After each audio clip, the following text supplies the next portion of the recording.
As someone who's been making a concentrated effort to become more intentional with my spending and consumption habits, sometimes it's hard. Sometimes you just want things. In order to keep myself accountable, I thought I would make this video where I try and de-influence myself from buying items on my wish list. If you're new here, hi, I'm Riona, your resident memory keeper, and without further ado, let's get into it. Now, there are 3 questions that I tend to ask myself when buying a piece of clothing in particular. Number 1, is it practical? Number 2, does it fulfill a gap in my wardrobe? Number 3, does it pair well with other items that are already in my wardrobe? And leading on from that, the first item I wanted to talk about are these brown ballet flats from Charles & Keith. Now, if you're not a stranger to this channel, you know I love my Charles & Keith ballet flats. I have them in 3 different colors. I initially bought the cream version back in the summer of 2024, and then I waited an entire year before I decided to buy them in silver and black as well, the satin material, which is really gorgeous. I waited a year just because I wanted to make sure that these would actually be shoes that I would get a lot of wear out of, get a lot of use out of them. Often I suffer from that mindset of, oh, if I like it, then I'll get it in another color and then, I'll still get a lot of use out of that. But if anything, if you own something in multiple different colors, you probably tend to gravitate towards one of them over the other ones. So I just wanted to make sure that these would actually get a lot of use in my wardrobe. And boy, was I right about that. I've gotten so much use out of these ballet flats. I wear them all the time. They can be dressed up. They can be worn with casual outfits. They're so easy to slip on when I just want to go out and run some errands quickly. And yeah, I just love them. They're so comfortable, and I love that they have the strap because I have such narrow ankles and feet that if I didn't have the strap there, the shoes would just go flying off my feet because my feet are so narrow. Yeah, so I need that strap there to hold everything in place. And I was looking at these brown ones and I love the color brown. I've been wearing so much more brown lately.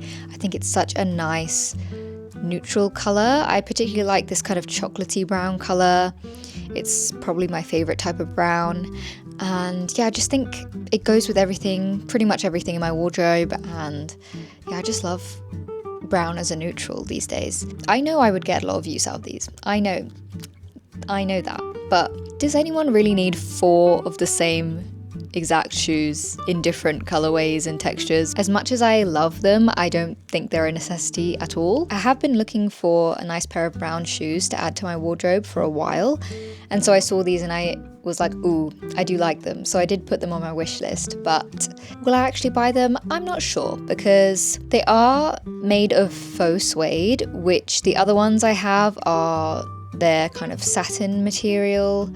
And the cream one is definitely, I'm not sure what material it is, but it's definitely easier to clean than faux suede. I'm already careful about my satin ballet flats. I'd probably be even more extra careful about wearing faux suede because I feel like it's quite difficult to clean. I do like them, but I don't think they're a necessity for me at the moment. Next item is actually a perfume. It's the Paradoxe by Prada Intense version. I first sniffed this towards the end of 2025 and I really liked it. I was testing out the kind of basic version versus the intense version and seeing how long they would last by spraying both of them and seeing which one I liked better. I love buying perfumes like when I go on holiday, for example. If we're entering a new season, sometimes I like to kind of associate that season with a particular perfume. Whilst this would be nice, I don't think it is that much of a priority for me just because I have so many other perfumes that I think are arguably more unique perfumes on my wish list. And to be honest, I kind of think if you're gonna have an intense version of your perfume, why not just make that the baseline perfume? Like, I don't really get it. Item number 3 is the Samo Ondoh pocket mug bag in the large size in the color brushed chocolate. You might be sensing a bit of a theme here. I do really like the color brown. This particular bag has been on my wish list for so long.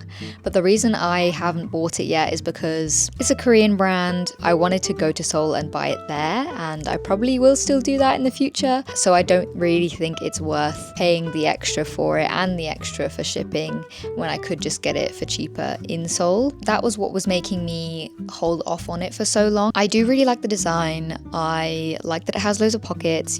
As someone who carries around a lot of cameras, I do need a lot of pockets to house all my things. I like that kind of functionality element of it. Yeah, I just really like the brown leather. What can I say? Not saying I wouldn't buy a samo ondoh bag. I definitely probably would buy something from their store in person, but I would never buy from them online just because I know it wouldn't be worth it for me to pay all that for shipping and stuff like that. This is probably the item that I've had for the longest on my wish list, and it's also the one that I have wanted the most, just because I'm always on the search for a practical bag.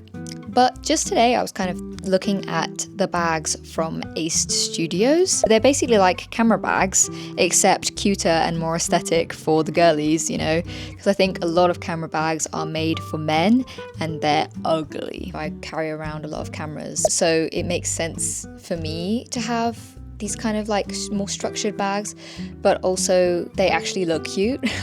Like I actually like the look of them, and I really like the black leather actually. I think it's quite a nice kind of classic look. So yeah, I am potentially interested in going for one of those bags instead, just because they have these like little dividers, much like a typical camera bag would have, that you can kind of pop in and out and change around the layout of your bag, and I think that's so practical for me. Number 4 is another brown item. This time it is a pair of glasses. They are from the brand Blue Elephant. They are the hump glasses in the deep brown colorway. I really like the look of these. I really like the shape of them. I love that they are just like a blanket brown color. I think a lot of the times when you see brown glasses, they always have the kind of like tortoise shell brown look, and I'm not really a fan of that kind of colorway. I prefer just like a nice plain chocolatey brown color. But the thing is, they're glasses. You want to try them on before you buy them. What do you know, this brand is also Korean, so it would be another one on my Seoul shopping list. Yeah, that's also another one that I can't really buy in person because they don't have any stores in London. I again don't think it would be worth it for me to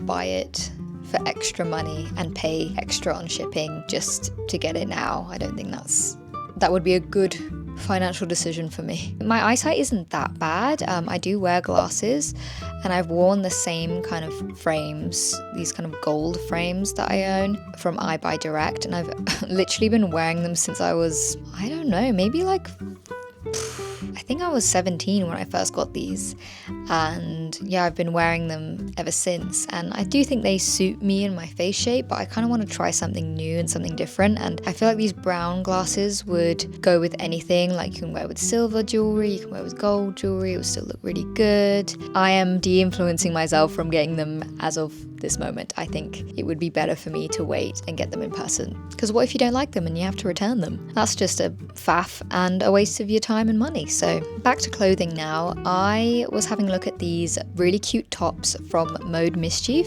They are the Minette Scoop blouse and the Janu layered blouse, and the reason I was looking at these is because I really like a kind of statement top. I like when it's fitted, I like when it has a more unique design to it. I really like the unique scoop design on the Minette blouse.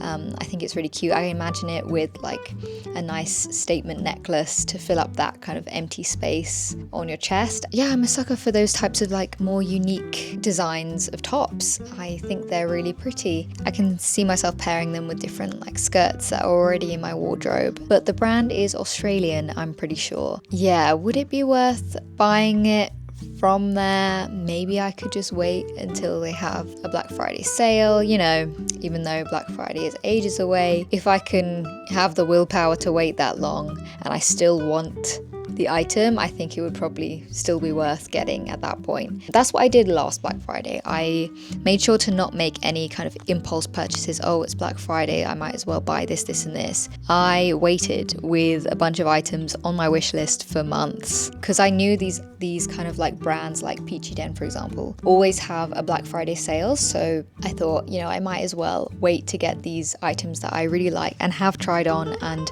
know I like the fit of and I know my sizing. I might as well wait to get them when I know they're going to be on sale, rather than being like, oh my god, this is on sale, this is on sale, this is on sale. Let me spontaneously buy these things because they're on sale. Maybe I'll wait before buying these ones.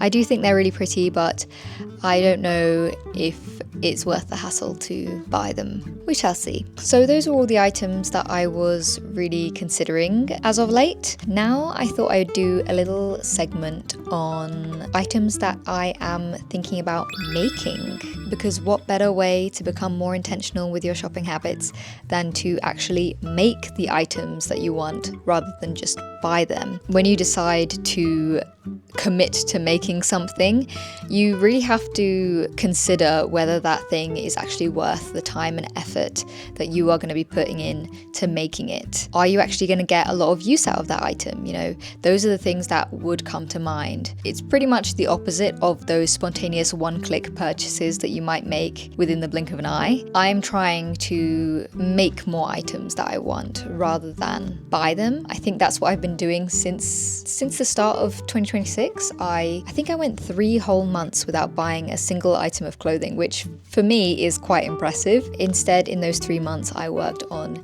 knitting my own wardrobe and kind of making items that I thought I would get a lot of use out of. So I'm actually loving knitting my own wardrobe. I think not only do you get to make unique one-of-a-kind items, but you also get to enjoy the journey and the process of making that item.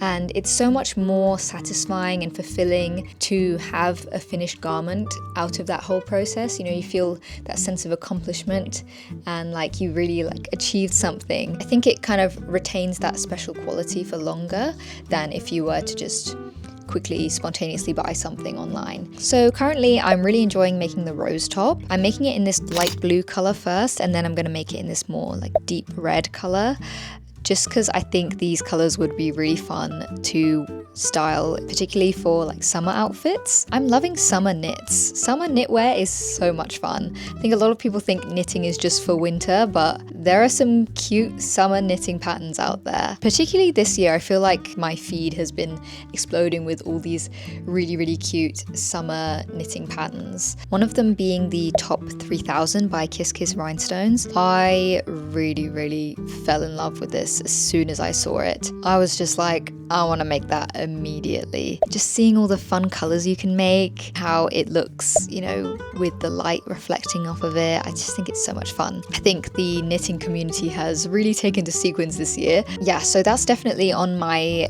to make list this summer. Another thing being these hip scarves that you can make. I've seen so many different types that are knit and crochet. I was thinking of crocheting this scalloped edge striped version, which I think is really cute. You can kind of do different color combos. I also wanted to make a sequin one because I have just been bombarded on my feed with a bunch of these really, really pretty iridescent sequin hip scarves. Yeah, they look really cute and you can do different colors. I already know what yarn I would use for it, and you only need one skein of yarn to make one, so it's something that has to happen this summer, I think. And the final thing is something I actually saw just today. I came across this free crochet pattern for these really cute placemats with matching coasters. I kind of fell in love because I really, really like the color combo. I have never tried crocheting with macrame yarn, which is I believe what this uses. You can use 2mm macrame yarn or cotton yarn would work as well. You know, we are moving house soon. I was kind of looking for